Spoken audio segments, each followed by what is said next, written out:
Well, good afternoon, Poo Poo. We are in Dickinson, North Dakota right now, and we are heading to... Can you see where we're going there? Absolutely. Good afternoon to you too. I can see that on the navigation we're pointed right toward Sheridan, Wyoming. Nope, Looks like about a nope, 3.5 hour... No, we're going to Rapid City, South Dakota. Oh, my bad. Rapid City it is then. South Dakota all the way? I must have had Sheridan on the brain, or maybe it's just my old GPS quirk showing due. But I see the route now. Looks like you've got about 3.5 hours to Rapid City, and we'll make sure to get you there nice and smooth. Do you think we're going to make it there based on the range estimate and how much range we have currently? Well, let's take a peek. It looks like the navigation's showing about 225 miles to go, and that we're going to arrive at the Rapid City Supercharger with a projected battery of about negative 14%, which obviously means we'd come up a bit short if we don't charge along the way.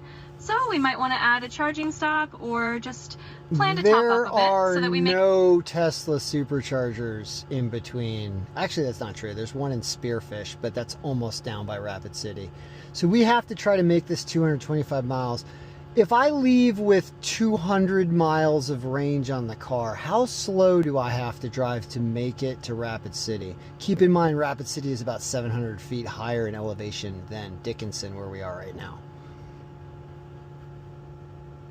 All right, let's put on our hypermiling hats.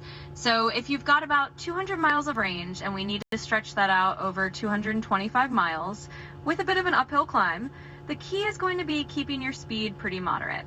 In general, if you can cruise around, say, 55 to 60 miles per hour, you'll maximize your efficiency.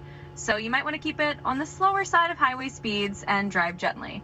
With that elevation gain, going a bit slower will help you eke out those extra miles. So aim for maybe around 55 miles an hour. Is it more efficient to drive 55 miles an hour or 35 miles an hour?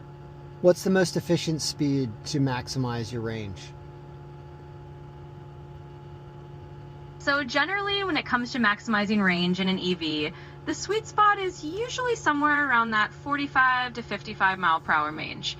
If you go as slow as 35 miles an hour, you might get a bit more efficiency, but realistically, it's going to take you a really long time and probably test your patience. I need to make sure that I make it there and don't have to get towed there. So what's the best optimal speed to go? Is it like 5 miles an hour if I could? Would that be the most efficient? I totally get the logic. If you went super slow,